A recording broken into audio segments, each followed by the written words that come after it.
예, 여러분과 제가 어제 읽으신 본문에서 이제 7장 38절 이렇게 마무리가 됩니다. 여호와께서 시내 광야에서 이스라엘 자손에게 그 예물을 여호와께 드리라 명령하신 날에 시내 산에서 이같이 모세에게 명령하셨더라. 하나님께서 이스라엘 백성 공동체에게 특별히 모세를 통하여 직접적으로 이제 제사법에 관한 이야기, 바로 이 레위기의 말씀이 어디에서 주어졌는지가 이제 38절에서 분명하게 드러나지요. 그리고 또 한 가지는 제사법의 내용들이 무엇인지가 이제 앞에 보면 37절에서 또한 분명하게 드러납니다. 예전에 제가 이제 이 레위기 4장에서 속죄제에 관한 이야기를 나누면서 먼저 전제했던 것 두 가지가 있었습니다. 첫 번째는 속죄제라고 하는 것은 결국에 죄에 대한 씻음의 제사이니까 먼저는 이스라엘 백성 공동체 안에 모든 사람들이 보편적으로 함께 공감할 만한 이것은 죄다라고 규정된 죄에 대한 개념이 일단 이스라엘 공동체 안에 들어와야 되잖아요. 그래서 그 부분에 대해서 이제 도덕법으로서 또 실정법으로서 십계명을 포함한 여러 가지의 규례들이 이스라엘 백성들 가운데 구체적으로 드러나서 오늘날 저나 여러분의 삶 가운데서도 민사법이니 형사법이니 해서 구체적으로 우리 안에 유죄입니다라고 해서 죄가 적용될 만한 죄의 내용, 죄로 규정될 만한 사항들이 이스라엘 공동체 안에 이미 주어진 상태에서, 자, 그럼 이스라엘 백성 공동체 안에 이것이 죄입니다라고 하는 식으로 규정되는 그 무엇이 죄로 우리 안에 여겨지기 시작하면 이제 그 죄에 대한 문제가 해결돼야 되잖아요. 그 죄에 대한 해결책으로 주어진 게 이제 제사법이다라고 하는 이야기를 지난번 말씀 때 나눴습니다. 그리고 오늘 본문은 앞에서 죄가 규정됐고요, 죄가 해결될 만한 5가지의 제사법이 주어졌고요. 그럼 그 제사를 누가 하느냐? 바로 이 제사장이 누가 세워지느냐라고 하는 부분에 대해서 오늘 본문이 우리에게 분명히 보여주는 거지요. 여러분, 그러면서 저와 여러분이 읽으신 본문 8장 안에서는 이스라엘 공동체 안에 영적 리더로 세워지는, 달리 말하면 이스라엘 공동체가 어떠한 영적인 통치 원리 가운데에서 세워지고 섬겨지고 돌봐지고 있는지, 소위 말해서 신약적으로는 그리스도의 삼중직이라고 불려지는 이 삼중직이 이스라엘 공동체를 통치하는 통치자 또는 통치의 원리가 될 만한 삼중직에 대한 직무에 관한 이야기가 사실 오늘 본문 안에 등장하는 것 같습니다. 해서 이제 그런 관점에서 오늘 본문을 보려고 하는데요. 자, 그럼 삼중직이 뭐겠습니까? 첫 번째로는 왕이죠. 그리고 두 번째로는 선지자입니다. 그리고 세 번째로는 제사장입니다. 이 세 가지의 영적인 직무가 본문 안에 어떻게 드러나고 있느냐? 먼저로는 여러분, 본문 안에 숨겨져 있지만 하나님께서 항상 레위기의 주체는 여호와께서입니다. 여호와께서 모세에게 명령합니다. 명령할 수 있는 유일한 주체는 이스라엘 공동체가 자신들의 통치 원리와 통치의 유일한 기준으로 주권으로 삼는 존재가 누구냐면 여호와 하나님이시잖아요.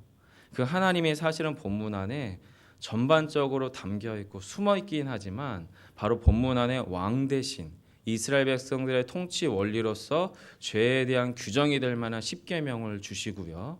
그리고 또한 그 죄의 규정을 해결할 만한 제사법을 주시고요. 그리고 또 한 가지는 오늘 본문처럼 바로 이 하나님의 사람들이 어떻게 통치되고 다스려질지에 대한 선지자와 그리고 제사장을 세웁니다. 자, 그럼 선지자가 누구겠습니까? 모세입니다, 여러분. 신명기 34장 10절에서 이제 모세가 마지막에 하나님의 모든 명령을 최종적으로 더 한번 추가적으로 확정한 후에 34장 10절이 이렇게 이야기를 해요. 제가 읽어드리겠습니다. 그 후에는 이스라엘에 모세와 같은 선지자가 일어나지 못하였나니 모세는 여호와께서 대면하여 아시던 자요. 여러분, 구약적인 사고 안에서도 이스라엘 백성 공동체 안에서 모세는 누구냐면 선지자였고요. 예수님 시대 때도 예수님도 모세와 모든 선지자들의 글이 완성되어야 될 것이다라고 이야기하며 실제 변화산에서 예수님께서 만나니가 바로 모세와 엘리야였습니다. 그리고 사도행전 가운데서 사도시대 때 역시도 모세를 선지자라고 표현합니다. 그리고 오늘날 저와 여러분에게도 또 히브리서 역시도 바로 가장 신실한 종이요 사환이라고 표현되는 사람이 바로 모세입니다. 자, 그럼 오늘 본문 가운데서 여러분 모세가 어떻게 선지자냐? 4절, 9절, 13절, 17절, 21절 가운데서 공통적으로 나타나는 게 뭐냐면 모세가 여호와께서 자기에게 명령하신 대로 또는 그 명령을 그대로 따랐다라고 이야기합니다. 하나님의 말씀이 있습니다. 그 말씀에 대하여 대언합니다. 또 그 말씀이 실제로 이렇게 되도록 순종하고 시연합니다. 그래서 오늘 본문에서도 이미 앞에서 말씀했잖아요. 아론과 아론의 아들들에게 또 이스라엘 백성들에게 제사는 이렇게 행해져야 될 거다. 앞에서 왜 한 얘기 또 하는 것 같은데 여러분 듣는 청중이 다릅니다. 듣는 청중이. 이스라엘 백성들에게 제사에 대한 규례를 가르칠 때도 있고요. 또 아론과 아론의 아들들에게 제사를 가르칠 때가 본문 안에 등장을 합니다. 7장까지.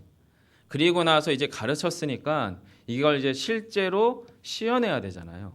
보여줘야 되잖아요. 그래서 그거를 오늘 본문 바로 제사장들의 위임식을 통해서 보여주고 있는 게 오늘 본문인 거죠. 여러분 오늘 본문 가운데에서 주인공은 하나님이십니다. 여러분 믿으십니까? 네. 여호와 하나님께서 지금 이스라엘 백성들 가운데 모세를 통하여 대언하셨습니다.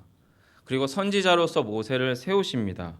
그리고 오늘 본문에서 또 한 사람, 바로 하나님의 죄의 문제를 해결할 수 있는 위임자 된 제사장을 오늘 본문에서 세우는 거예요.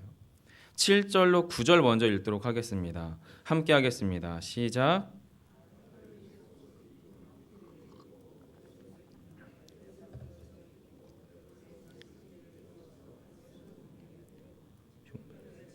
흉패에 우림과 둔민을 넣고 그의 머리에 관을 씌우고 그 관 위의 전면에 금패를 곧 거룩한 관이라 여호와께서 모세에게 명령하신 것과 같았더라. 아멘.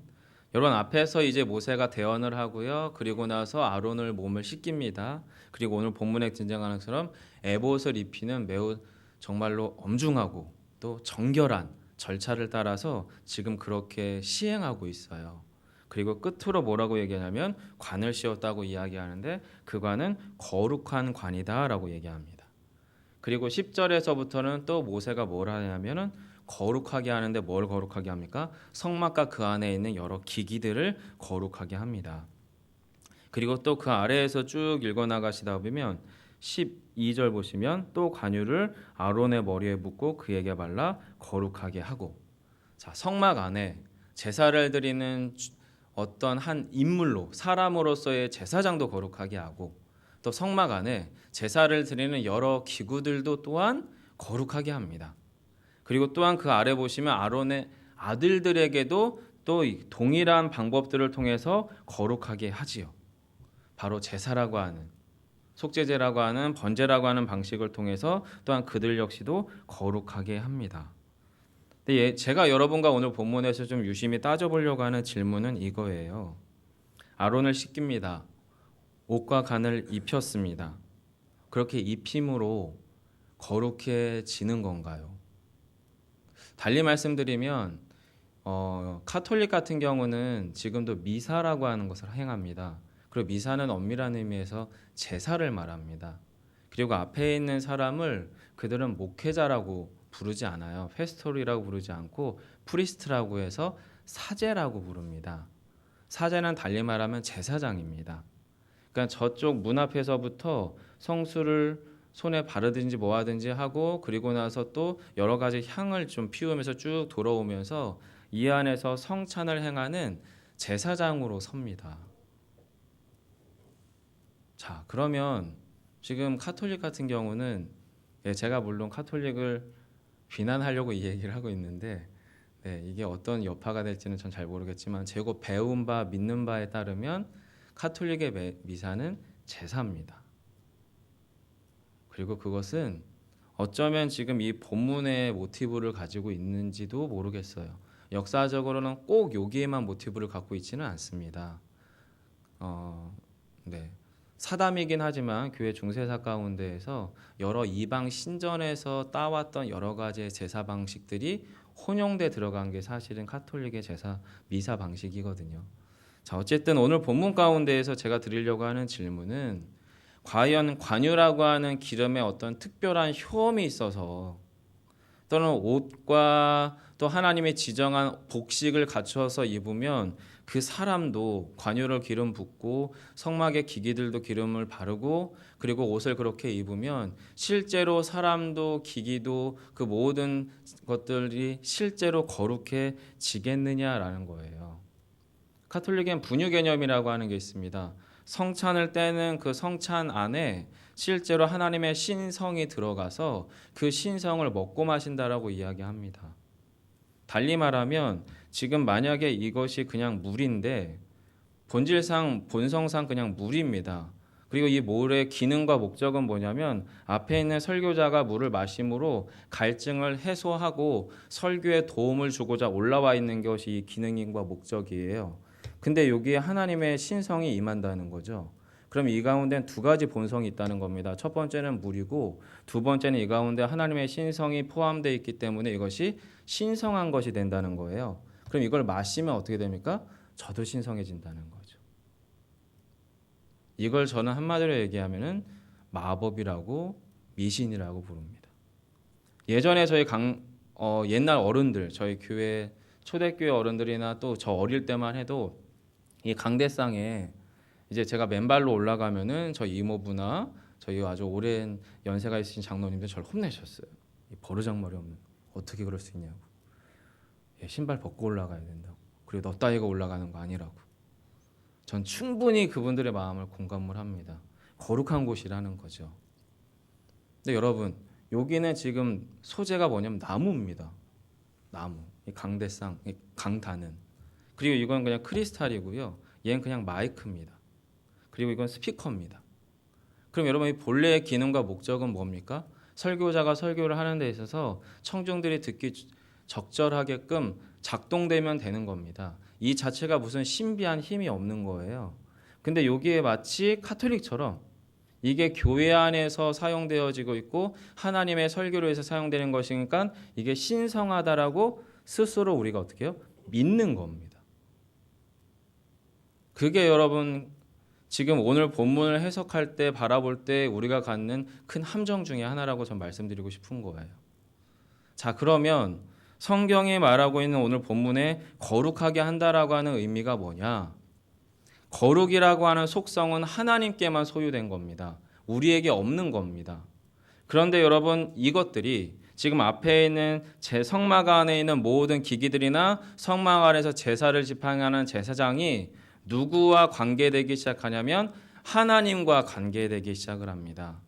그 하나님과의 관계성 안에서 이 직무가 이 기능이 하나님의 영광을 드러내기 위한 수단과 표현과 방식과 존재로서 그 가운데 사용되어지면 그게 거룩하다는 겁니다. 그게 구별되었다는 거예요, 여러분. 그 자체가 무슨 특별한 효험이 있어서 이 마이크가 무슨 특별한 효험이 있어서 그냥 제가 주요 하면 여러분에게 은혜가 팍 가는 그런 어떤 신비한 마법적인 게 아니라 이 마이크가 설교자의 설교가 가장 적절하게 온전하게 하나님의 영광과 은혜와 진리를 밝히 드러내도록 사용되어지는 수단이기 때문에 이것이 성물이 되는 겁니다. 오늘 본문 안에서 등장되어지는 거룩하다라고 하는 의미도 여러분 마찬가지예요. 교회 안에 있는 물건도 교회 안에 같이 왕래하는 저와 여러분과 같은 성도들도 우리의 언행심사와 우리의 예배와 우리의 봉사를 통하여 그 가운데서 하나님의 영광과 하나님의 통치 원리와 하나님의 사랑이 우리를 통해서 확증되고 흘러가고 드러나는 그 관계성 안에서 우리가 거룩한 성도가 된다는 겁니다. 우리가 그 어떤 무슨 신비한 효험이 있어서 또는 우리의 무슨 기도가 대단한 무슨 신비한 마법적인 능력이 있어서 우리가 특별히 그런 존재라는 의미가 아니라요. 저희들이 우리의 삶의 수단들 가운데에서 하나님을 얼마나 확증하여 드러내느냐 싸움 안에 초청함을 받았다는 의미에서 성도라는 거예요. 제가 여러분의 이 본문 가운데에서 거룩하다는 의미에 대해서 한번 같이 나누고자 싶어서 오늘 본문을 좀 그렇게 살펴보고 있는 거예요. 마찬가지죠, 여러분. 관유를 발랐어요. 뿌렸어요. 부었어요. 이 관유를 부었다고 해서 이것이 거룩해지는 것이냐? 그럼 여러분과 저는 여전히 중세적인 이상한 신앙 안에 빠져 있는 사람입니다. 그리고 저와 여러분 가운데에서 실제로 완벽한 속죄제, 완벽한 번제가 얼마나 가능하겠습니까? 표면적으로는 가능할 수 있습니다. 정말 운 좋게 흠 하나 없는 숫송아지나 순념소를 얻어 걸려서 그걸 갖다 바칠 수가 있습니다. 아주 운 좋게 제사장이 너무나 정말로 정결하게 준비되어져서 잘 준비되고 깨끗한 제사장이 그 제사를 집행할 수도 있겠습니다. 하지만 그렇게 해서 드려지는 죄의 해결은 한 번입니다. 그 죄에 대해서만, 그 한 번에 대해서만, 그 다음에 또 나의 죄에 대해서는 또 다른 완벽한 제물이 필요하고 또 한 번의 완벽한 제사장이 필요해요. 그러나 실제로 엄밀하게 따져서 인간으로서 완벽한 제사, 완벽한 제물은 불가능하지 않겠습니까? 사랑하는 성도 여러분, 말씀을 정리해 가보겠습니다. 왜 레위기를 통해서 하나님은 당신이 직접 왕이시잖아요. 왕이시면 당신이 모든 걸 하시면 되지 않을까요? 그런데 굳이 모세라고 하는 사람을 통하여 대언케 하셨습니다. 선지자입니다. 당신이 직접 죄의 문제를 해결하면 되시잖아요. 근데 왜 굳이 제사장을 통해서 그 문제를 대신하도록 하셨을까? 하나님만이 거룩하기 때문입니다. 그리고 그 하나님의 거룩한 실존 앞에서 나만 할 수 있고 생존할 수 있는 죄인은 없습니다. 의와 죄는 공존할 수 없어요. 근데 아이러니하게도 의와 죄가 공존할 수 있는 유일한 존재가 지구상에 있습니다. 성도입니다. 오직 예수 그리스도의 보혈로 거룩하다 의롭다 칭하심을 받고 그 거룩함의 싸움 안으로 초청받은 신자는 우리의 삶 가운데에서 그렇게 우리 안에서 그 거룩함의 싸움을 해나가게 됩니다.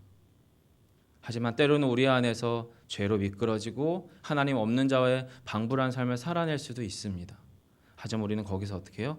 떠나 속히 주께로 거룩함으로 돌아오도록 촉천된 자다라는 겁니다. 여러분, 모세는요 하나님을 경험한 자입니다. 우리식으로 표현하면요 복음을 경험한 자입니다. 사랑하는 성도 여러분, 소망합니다. 이 오늘 한 주간 또 오늘 하루도 정말로 여러분과 저의 삶 가운데 복음이 경험되는 성도로 서가기를 소망합니다. 복음이 우리 안에서 드러나고요, 복음이 우리를 통해서 흘러가고요, 복음이 우리를 통해서 확증되어진다면 그게 거룩해지는 거 아니겠습니까? 그러한 삶의 초청으로 오늘 본문이 지금 저와 여러분을 초청하고 있다라는 거지요. 특별히 여러분, 본문이 이렇게 시작합니다.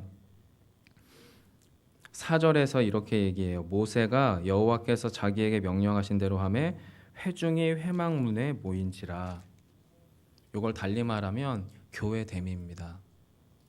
회중, 성도가 모입니다. 어디 앞에요? 회막 앞에. 회막은 하나님의 거룩한 임재를 상징하는 성소죠. 교회가 그렇습니다. 교회 공동체가 그렇습니다. 이른 새벽 이 자리에 나와서 하나님의 거룩함 가운데로 우리가 어떻게 초청됐습니다. 이 앞에 섭니다. 그리고 저는 그냥 하나님의 말씀이 말씀되게끔 대언하는 자에 불과합니다. 그리고 그 말씀 가운데 여러분이 믿음으로 같이 동참할 때에 저와 여러분과 같이 이렇게 합력해서 우리 안에서 하나님의 말씀이 온전히 진리로서 드러날 때 그 가운데 무엇이 나타나냐면 하나님의 거룩이 임합니다. 그리고 우리 안에서 무엇이 발생되냐면 내가 하나님의 말씀 가운데 섰구나, 하나님의 임재 안에 초청함을 받았구나, 내가 하나님의 뜻대로 살아야겠구나라고 하는 거룩한 끌림이 우리 안에서 발생되어 이것을 은혜라고 합니다. 하나님의 거룩한 영향력 가운데 머물고자 하는 성도의 본성, 이것이 되살아날 때 우리는 그것을 은혜라고 한다는 거지요. 그 은혜가 저와 여러분의 삶 가운데 가득하기를 소망합니다. 기도하겠습니다. 살아계신 아버지 하나님, 감사합니다. 구약시대 모세를 통하여 하나님의 거룩한 임재가 거하고 있던 성막 안에 앞에 이스라엘 공동체를 부르시고 또한 아론과 그의 아들들을 제사장으로 세우시며 당신의 거룩한 왕되심을 밝히 드러내시던 하나님의 아름다운 위임식이 오늘 본문 안에 놓여 있습니다. 하나님, 저희 또한 이 교회 공동체 안에서 당신의 거룩한 성도로 왕 같은 제사장으로 거룩한 나라로 또 정말 주의 아름다운 하나님의 나라로 부르심을 받아서 이 가운데 서 있습니다. 하나님, 우리 안에 주의 말씀이 말씀되기를 원하고 그 말씀이 우리의 심령 안에 온전히 되살아나서 오늘 하루도 우리 안에 복음이 드러나며 복음이 흘러가고 복음이 확증되어지는 거룩의 역사가 우리의 삶 가운데 있게 하여 주옵소서. 우리로서 그 일을 행함이 아니라 우리 안에 사신 예수 그리스도가 거룩함으로 우리가 그 거룩을 좇아 순종함으로 나아갈 수 있는 귀한 믿음의 역사가 우리의 삶 가운데 있게 하여 주옵소서. 주의 은혜를 온전히 구하며 예수님 이름으로 기도드립니다. 아멘. 하늘에 계신 우리 아버지여